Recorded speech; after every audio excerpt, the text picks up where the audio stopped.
Most people didn't notice the cleaning crew at Sterling Global. Not out of malice, just habit. They came in after hours pushing carts, changing trash bags, wiping down conference tables, blending into the background like elevator music. It was Monday morning in downtown Fort Worth, Texas, and the company's main lobby buzzed with shoes clacking against tile, people tapping on phones, talking deadlines, and clutching coffee like it held the answers. Michael Thompson, the company's CEO, was halfway through his walk from the parking garage to the 18th floor executive suite when he heard a voice fluent, sharp, and rolling through a language he hadn't heard since his last visit to the company's Shanghai office, Mandarin. It stopped him cold, not because it was Mandarin but because of who was speaking it. He glanced around thinking maybe one of the international sales reps had come in early, but then he saw her, a woman in a burgundy janitor's uniform, her short twists pulled back into a ponytail, standing near the touchscreen lobby directory. She was mid-conversation with an older man in a navy jacket and thick-rimmed glasses who looked confused and relieved all at once. She was gesturing calmly, her voice warm and firm, directing him toward the elevators. Thompson narrowed his eyes. He'd seen her before, passing through the halls after late meetings, always polite, always quiet, never making eye contact unless spoken to. He didn't even know her name, but here she was effortlessly translating and explaining building logistics in a language most Americans couldn't pronounce correctly. He took a slow step forward. As he got closer, she wrapped up the Mandarin conversation and turned toward a delivery man holding a clipboard. She said fluidly, switching into Spanish. The delivery man blinked. Gracias. Then just as casually she turned to a vendor standing nearby, looking at a set of mislabeled boxes. She told him in French, pointing with a faint smile. Thompson's jaw clenched slightly, not from anger, but from something else, something tighter, a pinch of guilt. He'd worked in global logistics for over 2 decades, led international expansions, hired translators, and built cross-cultural training programs. Yet here in his own building, the most linguistically gifted person he'd encountered in months had been scrubbing toilets just 2 floors below. He stepped forward, more curious than commanding. "Excuse me." She turned toward him, startled but composed. "Yes, sir." He smiled faintly. "That was Mandarin, right?" "Yes, sir." "You speak it fluently?" "Yes." "And Spanish?" "French." She nodded. "Also Portuguese, German, Arabic, Italian, Swahili, and I read Latin, but I don't really count that." He blinked. "You're telling me you speak 9 languages?" "Yes, sir." There was no pride in her tone, no arrogance, just truth, straight as a level beam. He stared at her for a second, trying to catch up to the fact that a janitor in his building, a woman who mopped floors in silence every night, was a walking United Nations. "What's your name?" he asked finally. "Lisa Harper." "Miss Harper, are you free for a few minutes?" Her brow raised slightly. "Now, yes. I'd like to talk to you in my office." He noticed the look of hesitation, not fear exactly, just that built-in reflex people have when they're used to being ignored or underestimated. She slowly nodded. "All right." He pressed the elevator button, holding the door open as she stepped inside. Inside the lift, silence settled for a moment. "I've worked here for 13 years, she said suddenly as they rose toward the executive floor. He turned toward her. "Never thought I'd be invited up." He gave a small, quiet smile. You might be surprised how quickly things can change. But he had no idea just how much was about to change, not for her and not for him. The elevator dinged. Lisa stepped out first, her shoes quiet on the polished wood floor of the executive hallway. It smelled like citrus and leather, money if you had to put a scent on it. Thompson's assistant glanced up wide-eyed at the sight of Lisa beside him. He didn't explain, just nodded for her to let them through. Once inside the glass-walled office, he gestured to a chair across from his desk. "Please sit."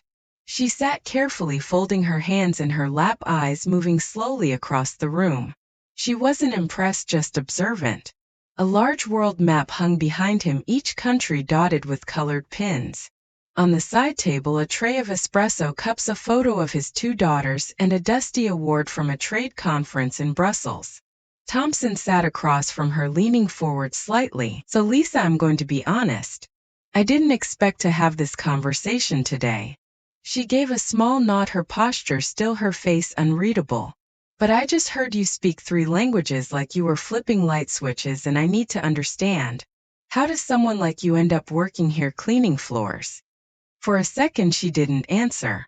Her eyes flicked toward the window, then back to him. You got time for the truth?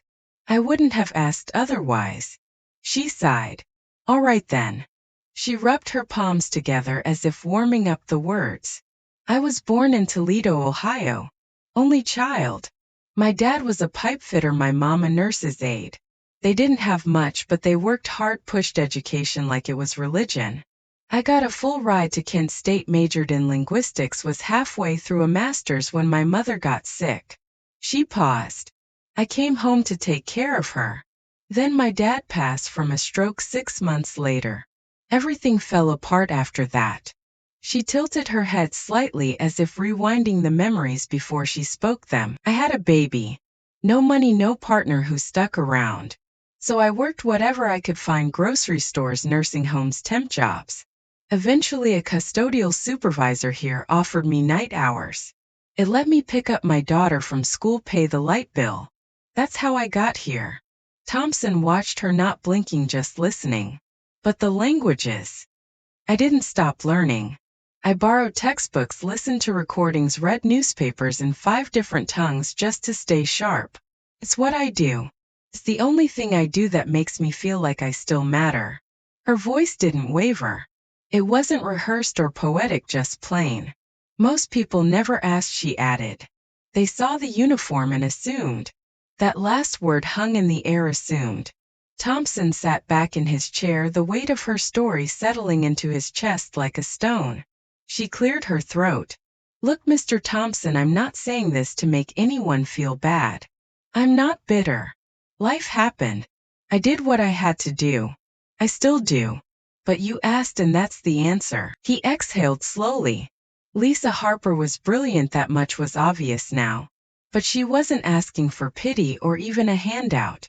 She was giving the truth, clean, clear, and a little heartbreaking. You ever think about doing anything else? He asked. She gave a small shrug. Sometimes. But it's hard to dream when your rent's due. Silence fell again, but it was different now, denser, full of something unspoken but powerful. Thompson reached for his notebook, jotted down a few lines. What are you writing? She asked, her voice still calm but a little curious now. He looked up at her. Ideas. But one idea in particular was already forming in his head, and it wasn't small. The conversation stuck with him all day, even during budget reviews and vendor calls. Michael Thompson's mind kept circling back to that morning, to Lisa Harper, her calm voice, and the quiet way she'd listed 9 languages like they were nothing. That kind of fluency didn't just happen.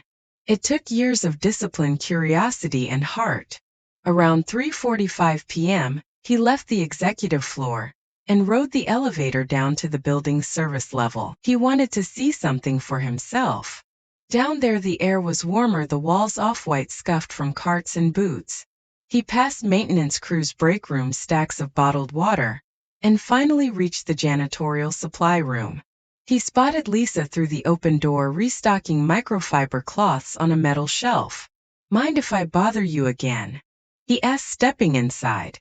She turned, slightly startled. You came down here. He smiled. Couldn't stop thinking about our talk. Listen, I have a favor to ask. She wiped her hands on her shirt. What kind of favor? There's a meeting upstairs. A group from the Sao Paulo office came early, and our translator canceled last minute. Can you help? She hesitated for only a second. Portuguese. Yes, I can do that. Minutes later they were in conference room 4C. 4 Brazilian executives sat awkwardly checking their phones. Lisa stepped in quietly, nodded, and began speaking in smooth, confident Portuguese. Thompson watched as the entire room shifted, shoulders relaxed, eye contact sharpened. She wasn't just translating, she was bridging a gap, making people feel seen. When one of the visitors cracked a joke in Portuguese, Lisa responded with a laugh, and a return joke that had them all chuckling. Thompson didn't understand a word, but he understood connection. After 20 minutes, the meeting wrapped. One of the execs turned to him and said in English, "She's better than anyone we've worked with this year. Where do you find her?" Thompson looked at Lisa, who was already stacking empty cups on a tray. "Right here," he said. Back in the hallway, he caught up with her. "You ever do professional translation before?" She shook her head. "Just helped folks out in hospitals, government offices, things like that. No certificate, no time for school. My daughter needed me more." Thompson nodded. "And where is she now?" "She's 26, a nurse in Tempe. Paid for school herself. Stubborn like her mama." They both smiled, and for a second it didn't feel like CEO and janitor, just two people talking about life. They returned to the service level where Lisa clocked back in. She had 2 more floors to clean before shift change. But before she left, she said something that stuck with him. "I didn't do anything special today." He looked at her, eyebrows raised. "That's not how it looked to me." She gave him a small smile and walked off. That night, Thompson sat in his car for a long time before driving home. He thought about everything: the pressure to grow the company, the investor meetings, the endless discussions on diversity and untapped talent. All this time they'd been looking outside, recruiting, globally searching for new blood. But sometimes the gold's already in your backyard. And once you realize that, the real question becomes, what are you going to do about it? The next morning, Lisa's badge beeped at the wrong time. She had just finished wiping down the east lobby when her supervisor Tom tapped her on the shoulder with a look that wasn't exactly annoyed but wasn't normal either.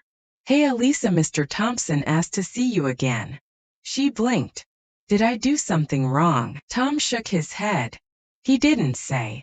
Just told me to send you up." She cleaned her hands on a towel and followed the same path she'd taken the day before. Only this time everyone in the building seemed to notice her. People she passed looked up, some whispered, one of the receptionists even gave her a polite smile like she knew something Lisa didn't. When she walked into the executive suite, Thompson stood near the window sipping black coffee and staring out at the skyline. "Come in," he said, not turning around yet. She stood quietly by the door until he faced her. "I've been thinking," he said, placing his mug on a coaster, "about talent waste. How many people never get a shot, not because they're not good but because nobody looks twice." Lisa said nothing. She didn't trust easy praise. She'd seen too many people talk big and do little. "I want to create a new position," he continued, "one that didn't exist before, something this company badly needs, even if we didn't know it." She furrowed her brow. "For what?" "Cultural liaison for international affairs. Someone who can speak the languages, read between the lines, handle visitors, vendors, documents, all the global touchpoints we're constantly fumbling through." Her mouth opened but no sound came out. "You're qualified," he said. "Probably more than most of the people in our leadership team, honestly. And you've already proved you can handle it with grace, patience, and brains." She stared at him, eyes narrowing slightly. "This real? As real as it gets. I don't have a college degree. You have something better: lived experience, commitment, and fluency in 9 languages. You think I care about a piece of paper?" She shifted her weight, still unsure. "Why me?" He looked directly at her. "Because I watched you solve 3 problems in 3 languages before 9 a.m. yesterday. And because I'm tired of walking past people like you, people doing twice the work for half the credit." Lisa crossed her arms. "You know what people are going to say. I don't care." She stared at him a long moment, then let out a slow breath. "I've never had an office job," she said. "Never had a title. You'll learn fast.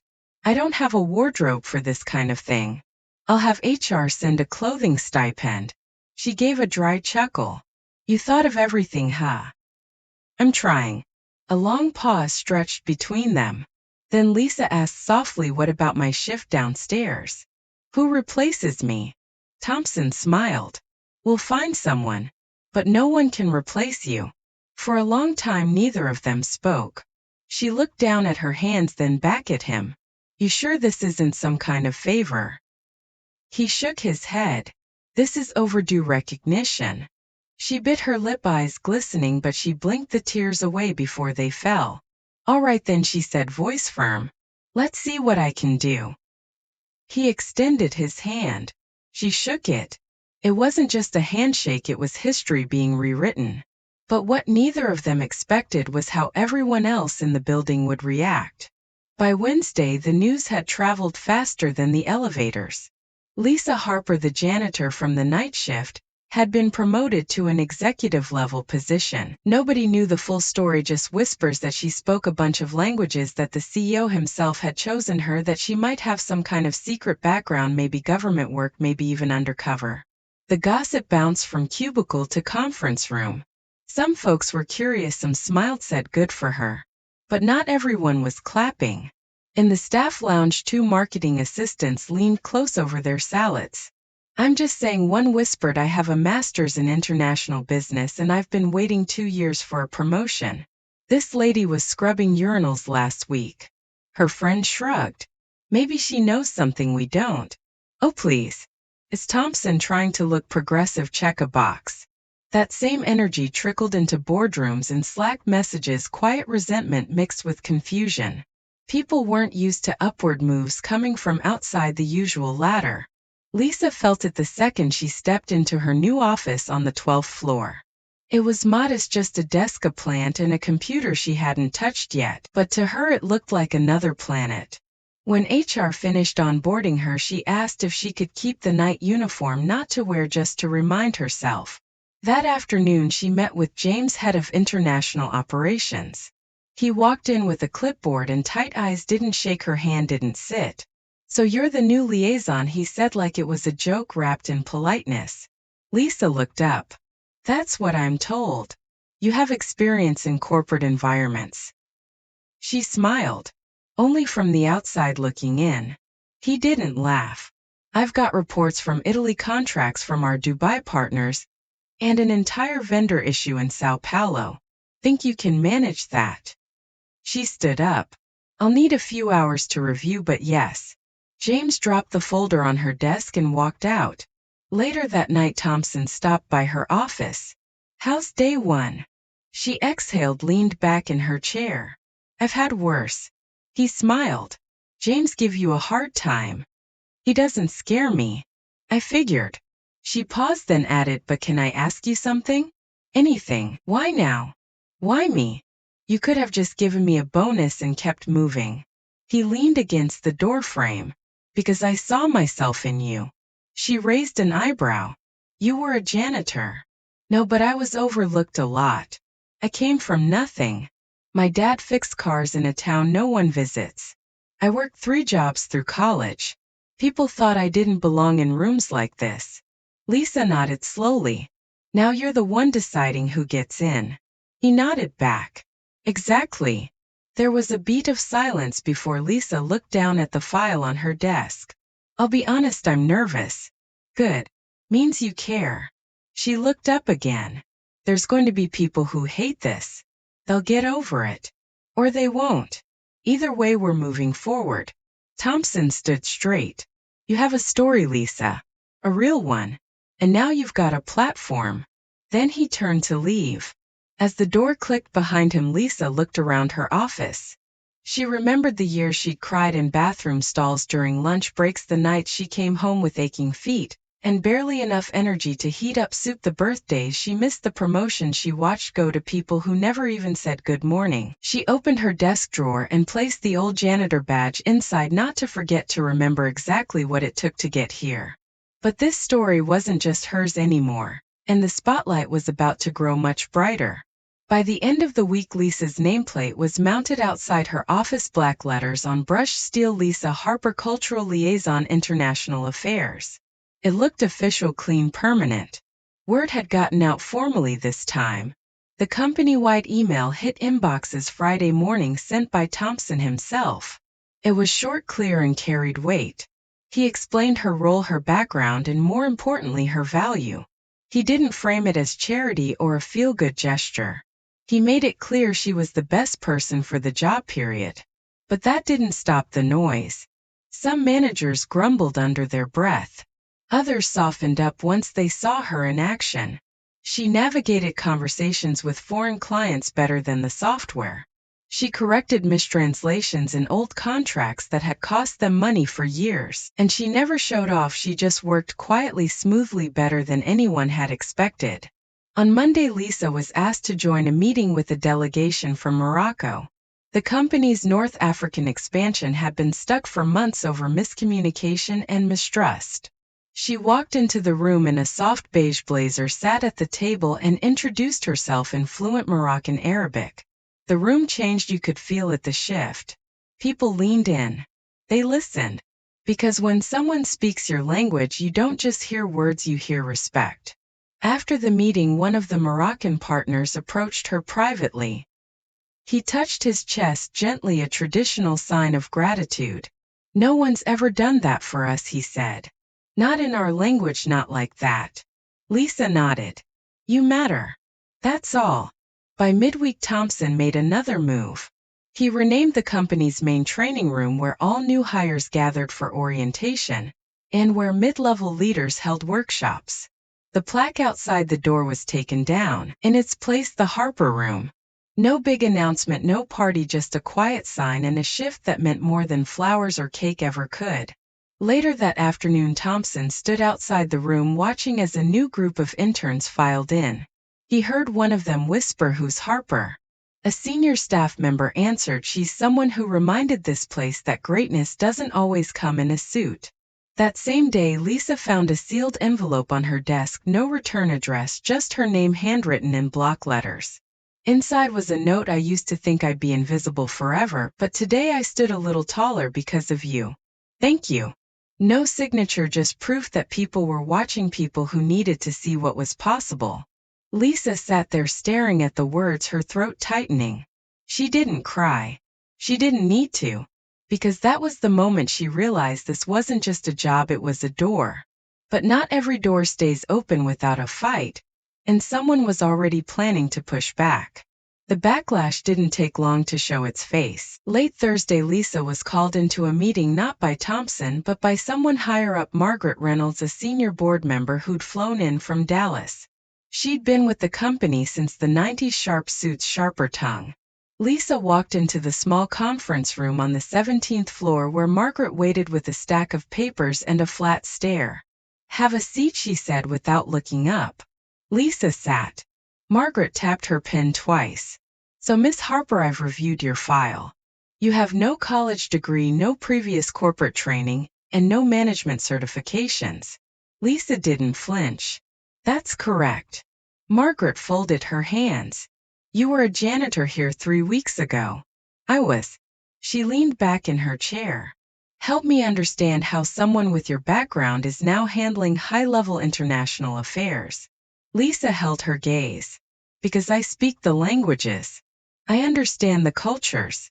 I've already fixed 2 vendor contracts and cleared a 3-month delay in our Morocco deal. I also helped secure a verbal agreement with our Brazilian partners that legal is finalizing next week." Margaret pursed her lips. "You think this company should be run on instinct and charm?" Lisa smiled slightly. "No, ma'am. I think it should be run on results." Margaret blinked. That was the first time Lisa had seen her hesitate. "I don't need to be liked," Lisa added, "but I do need to be useful. And I am." Margaret stood and slowly closed the folder. "You're a gamble." "I'm used to that," Lisa said quietly. "My entire life's been one." When the meeting ended, Lisa didn't return to her office right away. She walked out of the building and sat on a bench across the street, staring at the glass tower she now worked in. So many years she had walked past that building wearing the same uniform, carrying cleaning supplies, wondering if anyone saw her. Now they all did. And some didn't like it. She pulled out her phone and called her daughter. "Hey, Ma," her daughter answered. "Everything okay?" Lisa hesitated, then nodded to herself. "Yeah, just needed to hear your voice." "You sure?" "I'm sure." They talked for a few minutes, mostly about nothing: groceries, her daughter's dog, a new movie she wanted to watch. But just hearing her laugh steadied Lisa.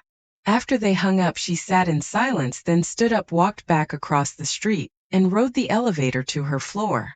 By the next morning, word of the Margaret Reynolds meeting had somehow spread, and to everyone's surprise, Lisa didn't back down. She showed up early, spoke at a team meeting, took a call with the German office without needing a translator, calm, sharp, unbothered. That same day, a handwritten note appeared on the whiteboard outside her office: "We see you." No name, just 3 words that meant the world. In the following week, something strange happened. People started coming to her not just for translation but for advice, guidance, confidence. She became the person people went to before they pitched an idea. She'd sit with interns and give them tips before big presentations, and she never talked down to anyone. One of the interns, a shy Vietnamese kid named Min, asked her, "How did you learn all those languages?" She smiled. "One word at a time. Same way you will." Lisa wasn't just doing her job, she was changing the culture. One afternoon, Thompson joined her for coffee in the break room. "Been hearing good things," he said. She sipped from her cup. "Been trying to ignore the bad ones. You're making waves." She looked at him. "That a good thing?" He smiled. "Around here it means you're doing something right." They stood in silence for a moment. "You know," he added, "I've been thinking about starting a training program for internal talent, especially folks working non-desk roles. There's probably more Lisas in this building." She nodded. "There are. They just haven't been seen yet." He looked at her. "Want to help me build it?" She smiled. "Already started in my head." By months in, the pilot program launched a new initiative called Voice Inside, designed to give workers across departments access to language training, leadership mentoring, and visibility across divisions. It was Lisa's idea and it caught fire. Eventually, she was invited to speak at a logistics leadership summit in Cincinnati, where she told her story not as a motivational tale, but as a reality check. "I was never just a janitor," she said to the crowd. "I was fluent. I was capable. I was ready. But nobody ever looked long enough to see it. So the next time you pass someone without a title, ask yourself, what are you really missing?" The room was silent, and then it stood, full applause. On her way out, a young man approached her with tears in his eyes. "My mom's a housekeeper," he said. "And she speaks 5 languages. I used to be embarrassed to say that." Lisa touched his arm. "Don't ever be ashamed of where you come from. The only thing to be ashamed of is staying blind to brilliance." She walked out of that building taller than she ever had in her life, not because of the applause, not because of the promotion, but because she hadn't changed who she was to fit the role. She'd brought herself, every layer of her story, with her. And that made all the difference. Never assume you know someone's worth based on what they wear, where they work, or what their resume says. Talent has no dress code.